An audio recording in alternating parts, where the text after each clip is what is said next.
হ্যাঁ, তো প্রথমে আমরা কাঁকড়াটাকে ভেজে নেব। সেরকম হয় না, আমরা এরকম বরাবরই করি। মানে তাতে করে একটু তেলের কষ্ট বেড়ে যায়, না না সেটা বাঁচানোর জন্য আপনারা এইভাবে করেন?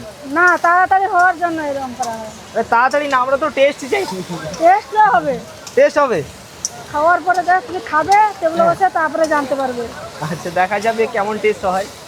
খাওয়ার পরে বলবে টেস্টটা কেমন হয়েছে বলবে। আচ্ছা আচ্ছা আচ্ছা। এটা চিলি সস দিয়ে দিলাম, একটু হালকা টমেটো সস দিলাম। Tomato sauce. এরপর আর কিছু আর কিছু না? না। এবার হয়ে যাবে? হ্যাঁ, এরপর এটা কত টাইম লাগবে? এই তো নাড়তে নাড়তে হয়ে যাবে সঙ্গে সঙ্গে। এটাও 2-3 মিনিটে হয়ে যাবে, তাই তো? হ্যাঁ। এখন আমরা রয়েছি উদয়পুর সি বিচে। তো এখানে এসে আমরা কাঁকড়া অর্ডার দিয়েছি। প্লেট হচ্ছে 200 টাকা। প্লেটে 5টা থাকার কথা, বাট আমরা বললাম যে, উনি বললেন ঠিক আছে তোমার জন্য 6 পিস। ঠিক আছে, আমাদের কাঁকড়া রেডি, এখন আমরা খেয়ে দেখব।